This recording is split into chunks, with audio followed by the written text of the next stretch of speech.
우리는 한여름만 되면 전쟁 아닌 전쟁을 치르게 되어집니다. 어쩌면 순간적으로는 2차 세계대전보다도 더 무서운 전쟁일 수가 있습니다. 그 전쟁이 무슨 전쟁이겠습니까?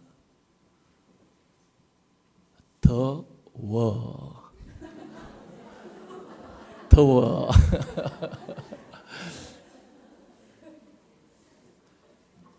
전쟁에 있어서 맞불 전쟁이 굉장히 중요합니다.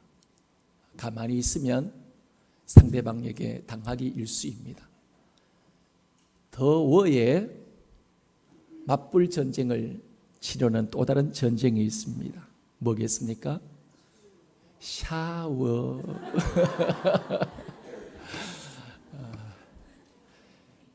찬물에 한바탕, 몸에 찬물을 한바탕 끼얹고 또 주무시게 되어지면 또 그런 대로 한동안은 한잠을 깊이 주무실 수가 있습니다. 여러분, 이렇게 삶에는 수많은 전쟁들이 있습니다.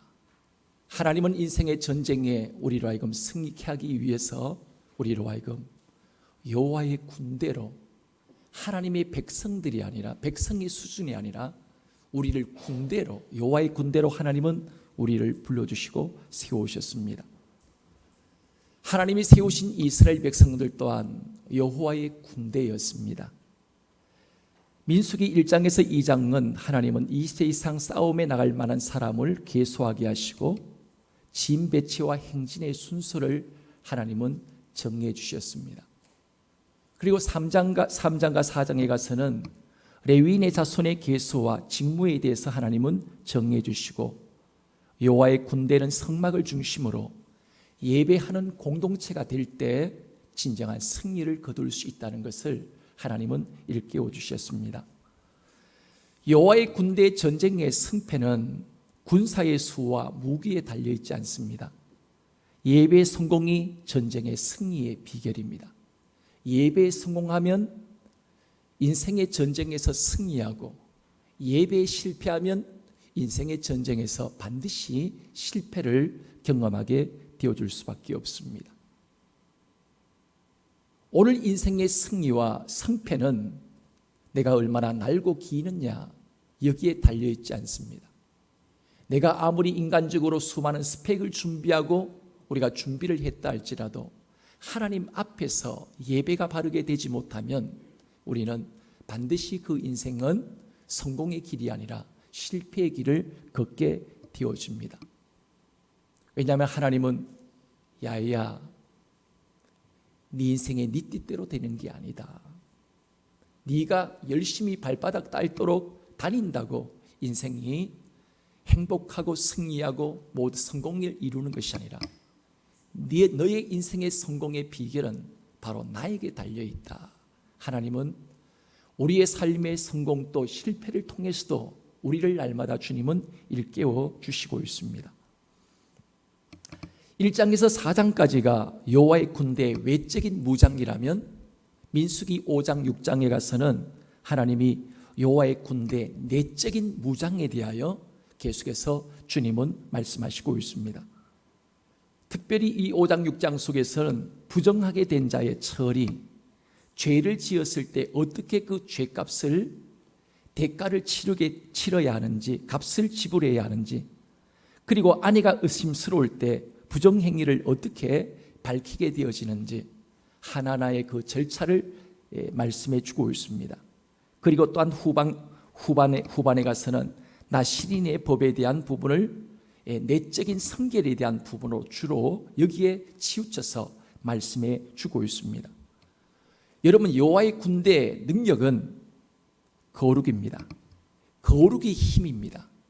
하나님의 백성들의 힘과 능력은 얼마나 그 백성들이 거룩하냐, 거룩하지 않느냐, 여기에 바로 능력 있는 여호와의 군대로 사느냐 살지 못하느냐, 그 비결이 바로 거룩함에 있습니다.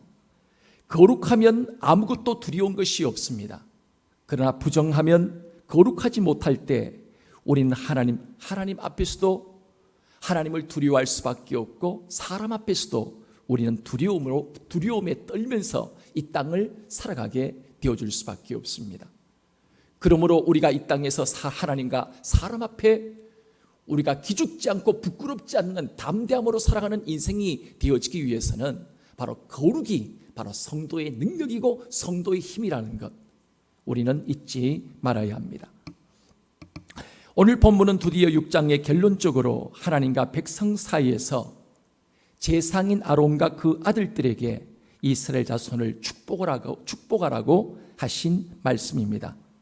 신약의 축도가 고린도 후서 13장 13절이라면 주 예수 그리스도의 은혜와 하나님의 사랑과 성령의 교통하심이 너희 무리와 함께 있을지어다.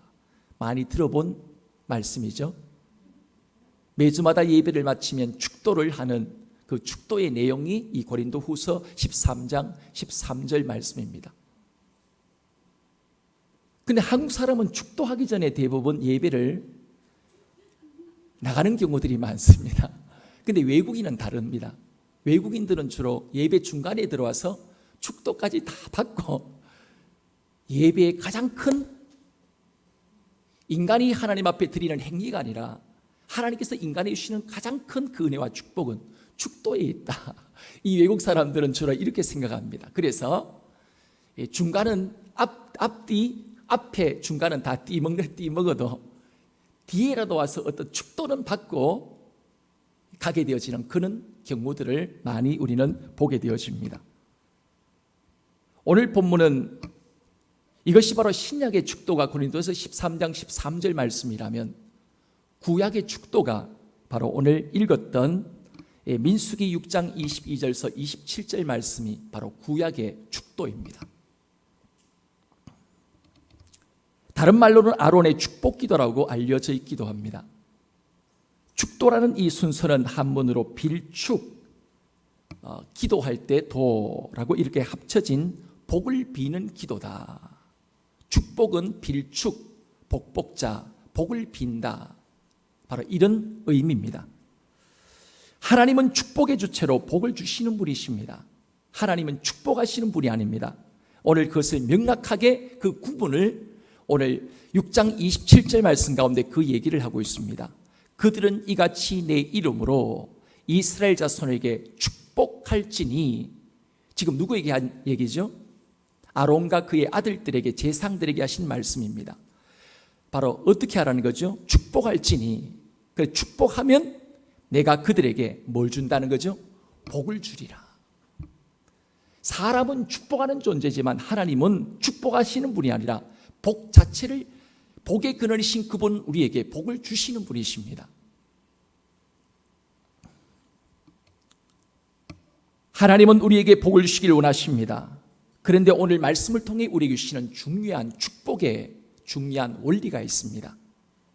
이 축복의 원리는 하나님이 아무리 우리에게 복을 주시고 싶으셔도 축복을 빌어주는 사람이 없으면 하나님이 복을 주실 수 있다 없다?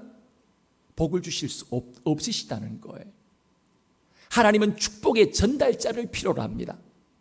하나님의 그 복이 우리에게 주어지기 위해서는 축복의 전달자, 축복하는, 복을 빌어주는 그 사람을 매개체로 하나님을 필요로 하는데, 그때 하나님께서 우리에게 복을 빌어주는 사람이 있을 때 하나님이 빌어준 그 복처럼 하나님께서 그 복을 바로 내려주신다고 우리에게 주님은 말씀하시고 있습니다. 하나님이 아무리 우리에게 복을 내려주고 싶으셔도 복을 비는 사람이 없으면 복을 주실 수 없다는 사실을 오늘 본문 우리에게 다시 한번 강조를 하고 있습니다. 하나님의 축복이 임하기 위해서는 반드시 여러분 축복의 전달자가 필요합니다. 축복의 통로는 바로 사람입니다. 사람이 축복의 통로입니다. 하나님이 세상을 만드시고 마지막 날 하나님의 작품이여 하나님의 대행자인 사람을 만드셨습니다. 그리고 그 사람에게 복을 주셨습니다. 그 말씀이 창세기 27장 28장 말씀입니다. 28절 말씀입니다. 하나님이 자기 형상 곧 하나님의 형상대로 사람을 창조하시되 남자와 여자를 창조하시고 하나님이 그들에게 복을 주시며 하나님이 그들에게 이르시되 생육하고 번성하여 땅에 충만하라, 땅을 정복하라, 바다의 물고기와 하늘의 새와 땅이 움직이는 모든 생물을 다스리라 하시니라. 사람은 축복의 전달자입니다. 사람이 아니면 모든 만물은 복을 받을 길이 없습니다. 그래서 하나님은 아담과 하와를 세우셔서 그들을 통하여 생육, 번성, 충만의 복이 계속해서 아들들 그 후대까지 계속해서 이어가도록 만드셨습니다. 뿐만 아니라 하나님은 복의 전달자인 아담과 하와를 통하여 바다의 물고기, 하늘의 새, 땅에 움직이는 모든 생물까지 하나님의 축복이 흘러내려가는 거룩한 축복의 전달자로, 선포자로 하나님은 아담과 하와를 하나님이 불러주시고 세우셨습니다.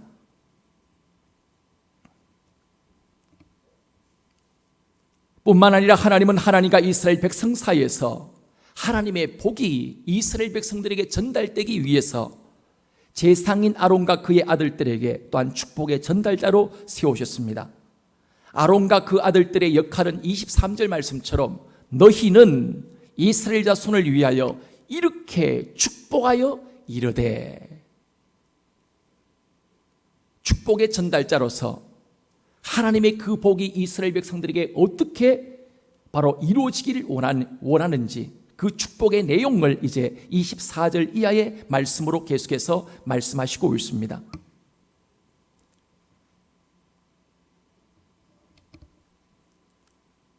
하나님께서는 또한 하나님이 택하신 성도들을 통하여 성도들을 통해서 축복이 선포될 수 있는 특권을 주셨습니다. 하나님은 오늘 여러분과 저를 통해서 베드로전서 2장 9절 말씀처럼 그러나 너희는 택하신 족속이요 왕같은 제상이요 거룩한 나라요 그의 소유된 백성이니 이른 너희를 어두운 데서 불러내어 그의 기이한 빛에 들어가게 하신 자의 아름다운 덕을 선포하게 하려 하심이라. 하나님은 여러분과 저로 하여금 왕같은 거룩한 제상으로 우리를 세우셔서 하나님과 세상 사이에서 우리를 뭐로 세우셨다는 거죠?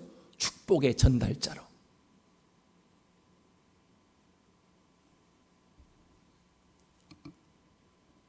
여러분은 왕과 같은 권세를 가진 제상으로 하나님과 세상 사이의 축복의 전달자로 하나님의 축복을 대언하는 하나님의 축복의 입으로 우리를, 여러분과 저를 세우셨습니다.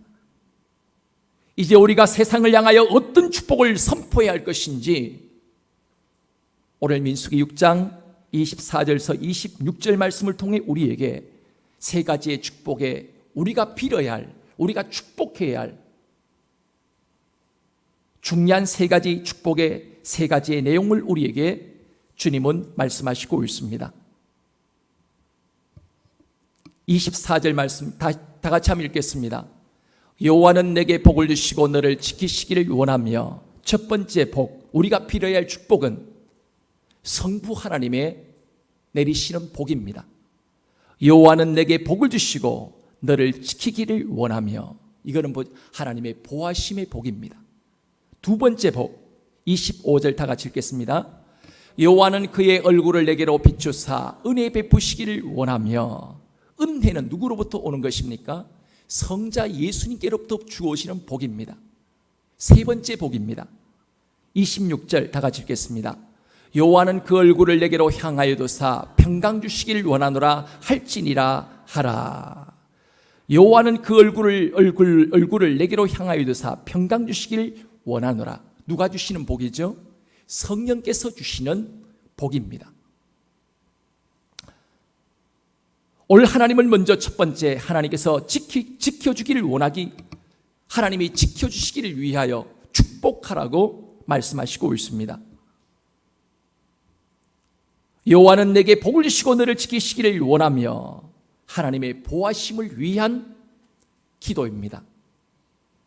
너를 지키시기를 원한다. 이 지킨다는 이 말의 원어의 의미는 가시 울타리로 우리를 쳐주신다. 근데 가시 울타리로 우리를 쳐주신다. 이것이 바로 지킨다는 의미입니다. 옛날 시골에 잘 사는 집들은 탱자나무로 심어서 울타리를 만들었습니다. 못 사는 사람들은 다 그냥 대충 쌀이를 산에다가 비어다가 그냥 대충 얼기적이 메어서 이렇게 바람을 불면 날려가기도 하고 이렇게 만들었지만 부잣집은 탱자나무를 사방에 다 심었습니다. 도둑들이 함부로 울타리를 넘어서 들어오지 못하도록.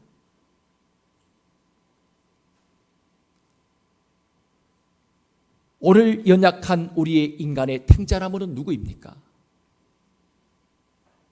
내 건강을 지켜주시고 우리 가정의 행복을 지켜주시고 내 직장과 사업장과 우리 가정의 온 가족을 지켜주실 이는 누구입니까? 사람은 받기는 하지만 지킬 능력은 우리에게 없습니다. 부모가 아무리 자식을 사랑한들 학교에 가서 왕따를 당하는 우리의 자녀를 지켜줄 수가 있겠습니까? 네가 만일 오늘 돈 빼앗긴 거 집에 가서 너희 엄마 아빠한테 얘기하면 죽여버린다. 이 한마디 말에 우리의 자녀들은 아무 말도 못한 채 그저 당하면서 살게 되어집니다. 그런 자녀를 어떻게 부모들이 지켜낼 수가 있겠습니까? 아들아, 걱정하지 마라. 아빠가 너를 지켜줄 거야. 어떤 부모에서는 맞는 얘기 같지만 여러분, 그 얘기는 100% 틀린 얘기입니다. 누가 누구를 지켜줄 수 있겠습니까? 과연 부모가 자식을 지켜낼 수가 있겠습니까? 우리의 힘과 우리의 능력으로 절대로 우리는 지켜낼 수 없습니다. 그러나 하나님은 우리를 지키시는 분이십니다. 낮에 해가 상치 아니하고 밤의 달도 해치지 않도록 이스라엘을 지키시는 분은 졸지도 주무시도 아니하시고 우리를 밤낮으로 우리를 보호하시는 분이십니다. 그래서 시편 127편 1절에 시인은 이렇게 고백합니다. 여호와께서 성을 지키지 아니하시면 파수꾼의 깨어있음이 헛사로다. 하나님이 지켜주셔야 지킴을 받을 수 있다는 사실을 오늘 시편 127편에 오늘 시인은 철저히 고백을 하고 있습니다.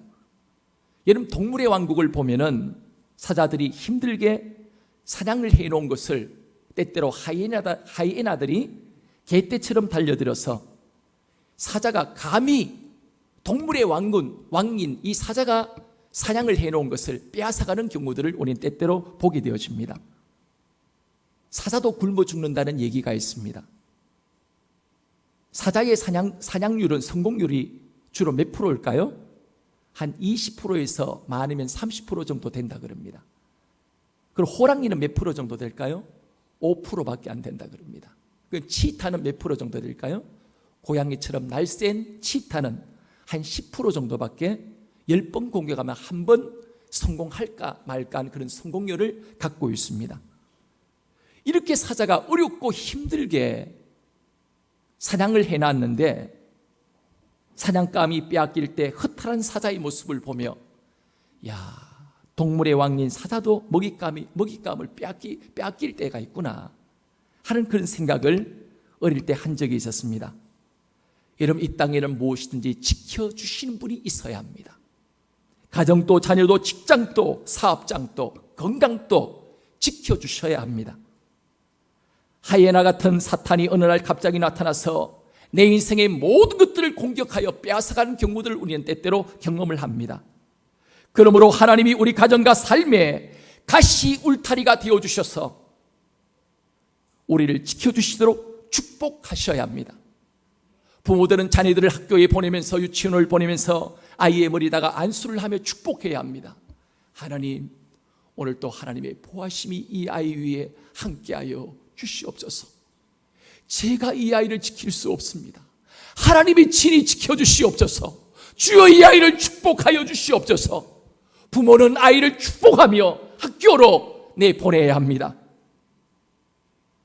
또한 직장과 사업장을 위해 여러분은 하루의 문을 열며 하나님의 보호하심이 여러분의 직장 속에 임하고 여러분의 또한 사업장에 임하기를 위하여 여러분은 축복해야 합니다. 여러분이 축복을 하지 않으면 하나님의 복이 임할 수 없습니다.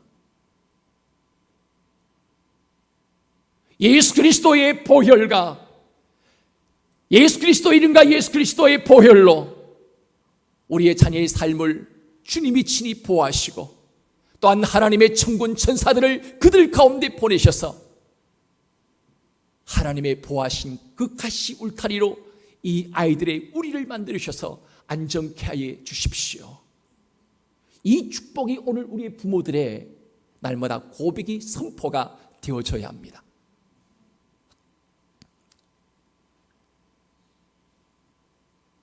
목사는 성도를 위하여 날마다 축복합니다. 여러분의 또한 목장별 또한 목장마다 여러분의 목자들은 목장의 또한 식구들인 여러분들을 위하여 날마다 축복합니다. 하나님의 보호하심 손길이 우리 목장의 모든 가족을 보호하여 주시옵소서. 저의 혼자의 힘으로 또한 여러분의 수많은 오늘 이 땅의 이단으로부터 보호할 수 없고 지켜낼 수 없기에 오늘 또 하나님은 하나님의 능하신 우리를 보호하신 능하신 그 손에 의탁하며 하나님의 보호하시는 그 복이 여러분의 삶 속에 임할 수 있도록 저는 날마다 기도합니다. 오늘 이것이 위험천만한 이 세상에서 오늘 거룩한 제상된 왕같은 거룩한 제상으로 우리가 축복해야 할 중요한 첫 번째 기도의 내용입니다. 하나님은 우리가 축복할 때 여러분과 우리의 가정 속에서 친히 보호하시는 가시 울타리가 되어주시겠다고 약속하시고 있습니다. 하나님의 보호하심을 경험한 시인들은 한결같이 이렇게 노래합니다. 시편 121편 1절 말씀 속에 여호와는 너를 지키시는 자라 여호와께서 내 우편에서 내 그늘이 되시나니 낮에가 너를 상치 아니하며 밤의 달도 너를 해치 아니하리로다. 여호와께서 너를 지켜 모든 한란을 명케 하시며 또 내 영혼을 지키시리로다. 여호와께서 너의 출입을 지금부터 영혼까지 지키시리로다. 어떻게 할 때 하나님의 이 보호하심을 경험할 수 있다고요? 여러분과 제가 축복할 때 성부 하나님의 보호하심이 주여 우리의 가정과 삶 속에 임하게 해주십시오. 여러분의 축복의 그 기도는 절대로 헛되지 않습니다. 두 번째, 우리가 축복해야 할 축복의 기도의 내용은 25절 다시 한번 여호와는 그 얼굴로 내게 비추사 은혜 베푸시기를 원하며라고 말씀하고 있습니다. 하나님은 우리에게 은혜를 베푸시기를 원하십니다. 은혜의 빛으로 우리에게 비칠 때 내 삶의 모든 그늘이 지지 않습니다. 내 삶 속에 내 앞에 그늘졌던 모든 것들이 주님의 그 얼굴의 빛이 내 앞에 비칠 때 모든 어두움은 뒤로 물러나게 되어줄 수밖에 없습니다. 주님의 은혜의 얼굴을 날마다 우리에게 비춰야 합니다. 은혜는 구하고 받아들이는 자에게 거저 주어지는 하나님의 선물입니다. 하나님의 은혜가 이스라엘 백성들에게 어떻게 임했습니까? 성막을 통해 하나님의 은혜가 임했습니다. 오늘 그러면 우리에게는 하나님의 은혜가 어떻게 임하겠습니까? 예수 그리스도를 통하여 하나님의 은혜가 임하게 되어집니다. 예수 그리스도는 하나님이 우리에게 거둬주시는 하나님의 선물입니다. 에베소 2장 8절 말씀 가운데 허물로 죽은 우리를 그리스도와 함께 살리셨고 너희가 은혜로 구원을 받은 것이라. 또 함께 일으키사 그리스도 예수 안에 함께 하늘에 앉히시니 이런 그리스도 예수 안에서 우리에게 자비하심으로 그 은혜의 지극히 풍성함을 오는 여러 세대에 나타내려 하심이라. 너희는 그 은혜로 의하여 믿음으로 말미암아 구원을 받았으니 이것이 너희에게서 난 것이 아니요 하나님의 선물이라. 은혜는 우리에게 거두시는 하나님의 선물입니다.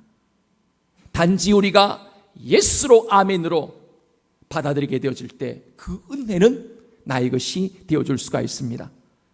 허물과 죄로 영원히 죽을 수밖에 없는 우리를 위하여 하나님의 아들 예수 그리스도는 우리 대신 십자가의 죽으심을 통하여 내 죄가 주님이 죽을 때 내가 함께 죽고 주님이 부활할 때 내가 함께 살아났습니다. 그리고 하나님 우편에 주님이 승천하실 때 우리도 영광 가운데 예수님과 함께 하나님의 능력 있는 자녀로서 권세와 능력을 얻게 되어진 것입니다. 이것은 내가 잘나서 얻게 되어진 은혜가 아니라 하나님이 우리에게 거둬주시는 놀라운 사랑이요 은혜입니다.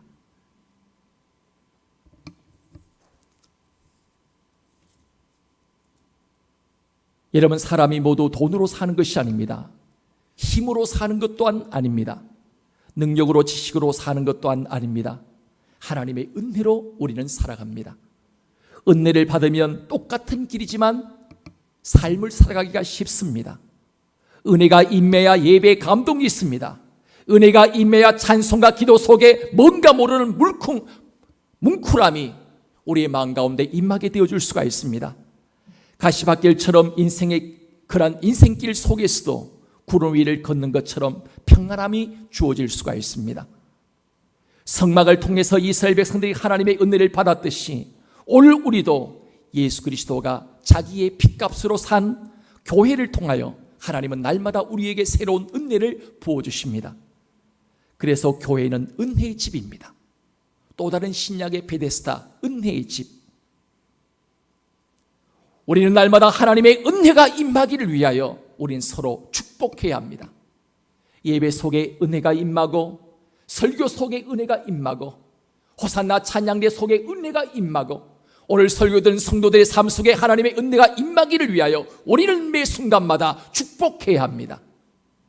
그 축복이, 하나님은 그 축복을 통해 우리에게 하나님은 그 은혜를 예수 그리스도께 또 주어지는, 그 공짜로 주어지는 그 은혜가 우리의 삶 가운데 충만히 임하게 되어줄 수가 있습니다. 세 번째, 26절, 여호와는 그 얼굴을 내게로 향하여 두사 평강 주시기를 원하노라 할지니라. 여기서 얼굴을 내게로 향하여 두사라는 이 말에는 마치 어머니가 젖먹는 아기를 품에 안고 젖을 빠는 사랑스러운 그 아이를 지그시 바라보는 바로 어머니의 그 눈길, 여호와는 그 얼굴을 내게로 향하여 두사 평강 주시기를 원하노라. 여러분, 그렇습니다. 어머니의 품속에 안긴 자식은, 어린 자녀는 천둥이 치고 하늘이 무너지고 땅이 꺼지는 두려움이 임한다 할지라도 엄마 품에 안긴 그 갓난 아기에는 두려움이 없습니다. 천둥이 쳐도 큰 아이들은 두려워하지만 갓난 아기에는 두려움이 없습니다. 오늘 여기서 평강은 아무런 인생에 문제가 없는, 전쟁이 없는 상태를 의미하는 것이 아니라 폭풍과 비바람이 부는 가운데서도 성령께서 우리에게 임하시고 역사하실 때 이 땅에 사람이 줄 수 없고 세상이 줄 수 없고 사람이 알 수 없고 세상이 알 수 없는 하늘의 평강과 은혜가, 여호와의 샬롬이 우리 속에 임하게 되어진다는 것을 주님은 우리에게 말씀하시고 있습니다. 평강은 성령 하나님이 임하실 때 주어지는 마음의 평정을 의미하는 것입니다. 성령은 평강의 영이십니다. 그래서 요한복음 14장 16절 말씀 가운데 이하에 이렇게 주님은 말씀합니다. 내가 아버지께 구하겠으니 그가 또 다른 보혜사를 너희에게 주사 영원토록 너희와 함께 있게 하시리니 그는 진리의 영이라. 세상은 능히 그를 받지 못하나니 그를 보지도 못하고 알지도 못함이라. 그러나 너희는 그를 아나니 그는 너희와 함께 하심이요 또 너희 속에 계시겠음이라. 내가 너희를 과와 같이 버려두지 아니하고 너희에게로 오리라. 보혜사 곧 아버지께서 내 이름으로 보내실 성령, 그가 너희에게 모든 것을 가르치시고 내가 너희에게 말한 모든 것을 생각나게 하리라. 평안을 너희에게 끼치노니 곧 나의 평안을 너희에게 주노라. 내가 너희에게 주는 것은 세상이 주는 것 같이 아니하니라. 너희는 마음에 근심도 하지 말고 두려워하지도 말라. 여러분, 오늘 마지막 이 본문 27장 말씀 보면, 27절 말씀 보면, 그들은 이같이 내 이름으로 이스라엘 자손에게 축복할지니 내가 그들에게 복을 주리라. 아까 서론에서 여러분들에게 말씀드린 것처럼 하나님은 복의 전달자를 필요로 합니다. 오늘 하나님이 우리가 이렇게 축복 기도를 할 때 하나님은 복을 주실 것을 우리에게 말씀하시고 있습니다. 사랑하는 여러분, 여호와의 군대는 축복하는 군대입니다. 축복은 세상을 정복하는 힘이고 능력입니다. 이 축복은 하나님이 우리가 해야 되지 않아도 될 말씀이 아니라 하나님의 명령입니다. 너희는 이렇게 축복하라고 우리에게 주님은 명령하시고 있습니다. 예수 그리스도의 이름으로 행해지는 축복은 죽음과 저주 아래 있는 세상을 회복하는 창조적 능력이요 행위입니다. 축복은 사람은 살리지만 저주는 사람을 죽입니다. 사탄은 저주를 통하여 서로를 죽이고 죽는 자매를 원합니다. 그러나 하나님은 저주가 만연한 이 세상 한가운데서 여러분과 저를 통하여 축복이 선포되어짐을 통해서 저주의 땅이 축복의 땅으로 바뀌어지기를 원하십니다. 축복의 말은 거창한 말이 아니어도 좋습니다. 하루를 시작하며 가장 가까운 사람으로부터 여보, 당신은 축복의 사람입니다. 오늘도 당신을 축복합니다. 당신은 복덩어리입니다. 오늘도 당신이 하는 모든 일들이 다 잘 될 거예요. 얘야, 걱정하지 마라. 하나님이 너와 함께 하시고 네가 하는 모든 것 하나님이 잘 때 분명히 잘 되게 하실 거야. 아무것도 염려하지 마세요. 주님이 함께 하십니다. 하나님이 당신을 지켜주실 것입니다. 이 한마디 한마디의 고백이 여러분의 그 축복의 선포가 삶에 지친 연약한 심령들을 새롭게 일으키는 능력이 되어질 것입니다. 하나님은 우리가 축복하는 이 복을 비는 이 축복을 통하여 우리의 삶을 부욕해 만들기를 원하십니다. 어둠의 땅을 밝은 영광의 축복의 땅으로 만들어 가기를 원하십니다. 원래 시간 영상을 한 개 보려고 했는데 어떤 영상이냐면은 우리의 말이 우리 머리 뇌에 미치는 영향이 어느 정도로 영향을 미치는지 그것을 보여주는 영상입니다. 여러분, 우리가 부정적인 말을 하게 되어지면 정상적인 뇌 작동이 멈춰버리게 되어집니다. 우리가 자녀를 향해서 때때로 아내와 남편을 향해서 분노하는 그 분노의 말을 내뱉게 되어질 때 더 이상 정상적인 뇌는 정상적으로 모든 논리, 이성, 모든 것들을 다 한순간에 잊어버리게 되어집니다. 비정상적인 뇌가 되어서 그때부터는 그 누구도 말릴 수 없는 그런 마음대로 우리의 이성적 그 모든 생각을 마비시킴을 통하여 멋대로 우리가 입술을 통하여 저주가 나가고 욕이 나가고 부정적인 말들이 계속해서 우리의 삶을 통해서 흘러가게 되어줄 수밖에 없다는 사실을 우리에게 보여줍니다. 사랑하는 여러분, 오늘 하나님은 여러분과 저의 왕같은 거룩한 제상된 여러분과 저의 삶을 통하여 더 이상 이 땅에 저주가 흐르는 땅이 아니라 우리가 고백하는 작은 축복의 선포지만 그 축복의 말이 얼마나 엄청난 영향력을 여러분과 저의 삶 속에 이루어져 가는지 그것을 확인하고 경험해 가기를 원하시고 계십니다. 이번 한 주간 오늘 여러분의 입술을 한 주간 동안도 한 주간 우리가 살면서 절대로 부정적인 말이 아니라 축복하는 축복의 말을 선포할 수 있는 여러분 되어지길 원합니다. 남편을 향하여, 자녀를 향하여,